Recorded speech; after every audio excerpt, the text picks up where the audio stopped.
बच्चों, आज हम लोग विज्ञान भारती कक्षा 6 अभ्यास कार्य पुस्तिका इकाई नंबर 15 पाठ वायु के प्रश्नोत्तर हल करेंगे। आइए देखते हैं।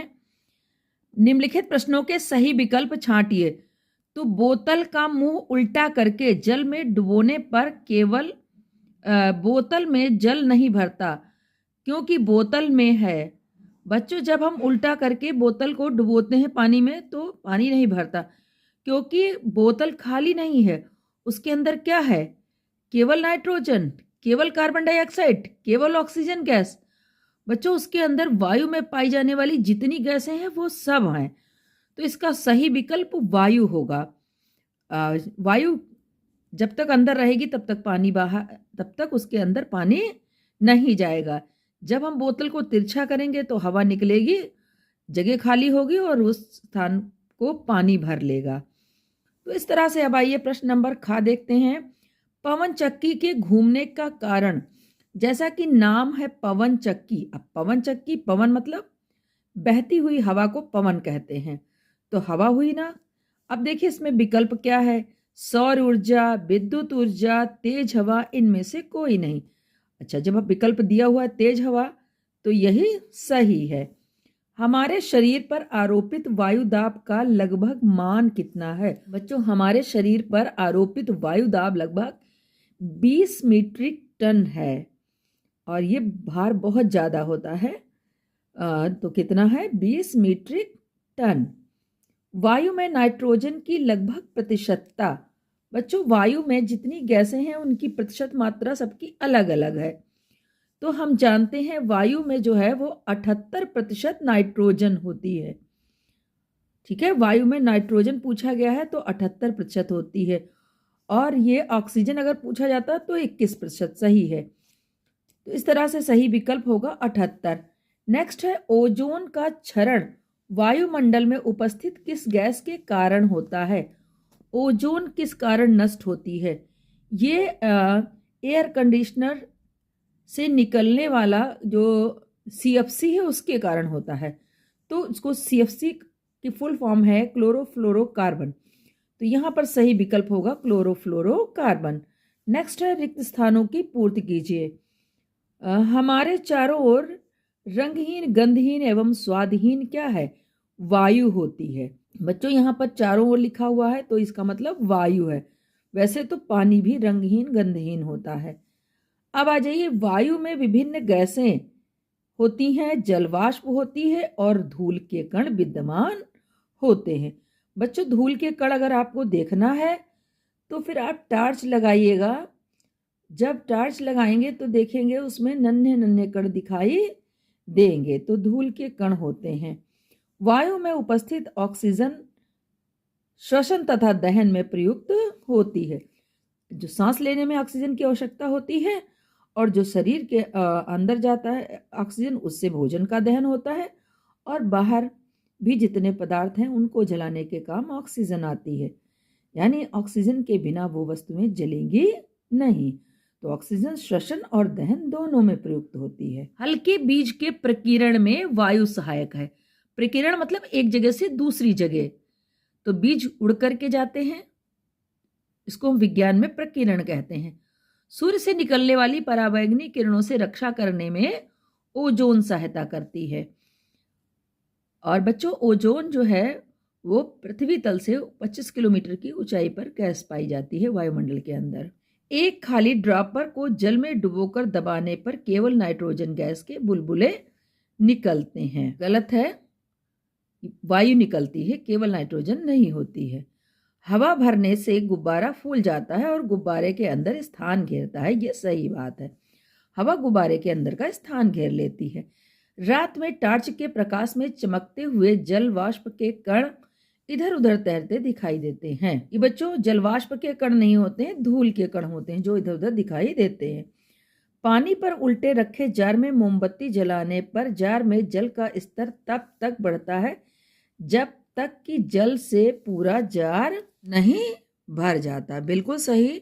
जब मोमबत्ती जलाते हैं हम तो अंदर जो हवा है वो बाहर आती है और जार जल से भर जाता है। प्रकाश संश्लेषण की क्रिया द्वारा हरे पौधे सूर्य के प्रकाश की उपस्थिति में कार्बन डाइऑक्साइड एवं जल के उपयोग से मंड तथा ऑक्सीजन बनाते हैं। ये बिल्कुल बात सही है इनकी।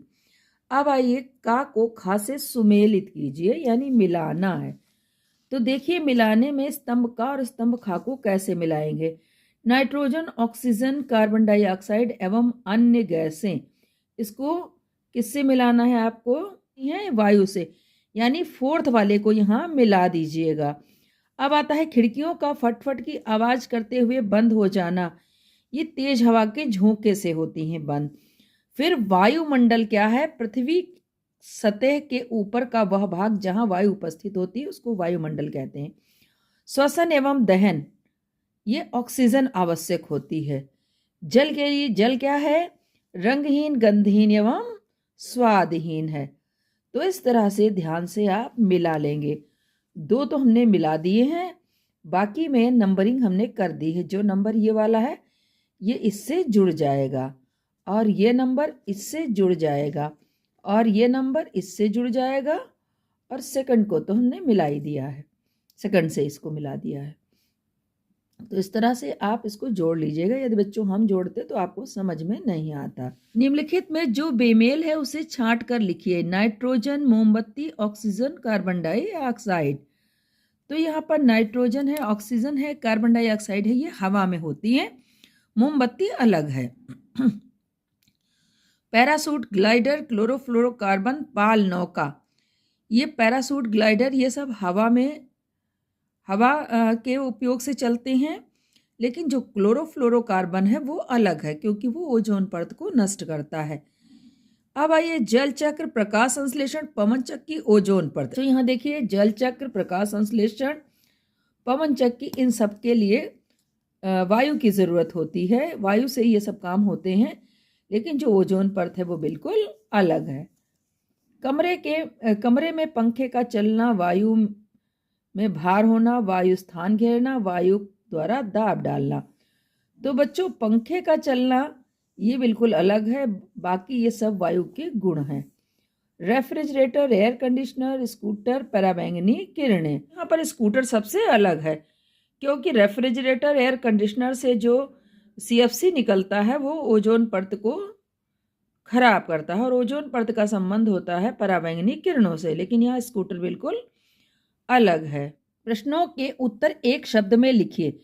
वायु के मुख्य संगठक गैस का नाम है नाइट्रोजन।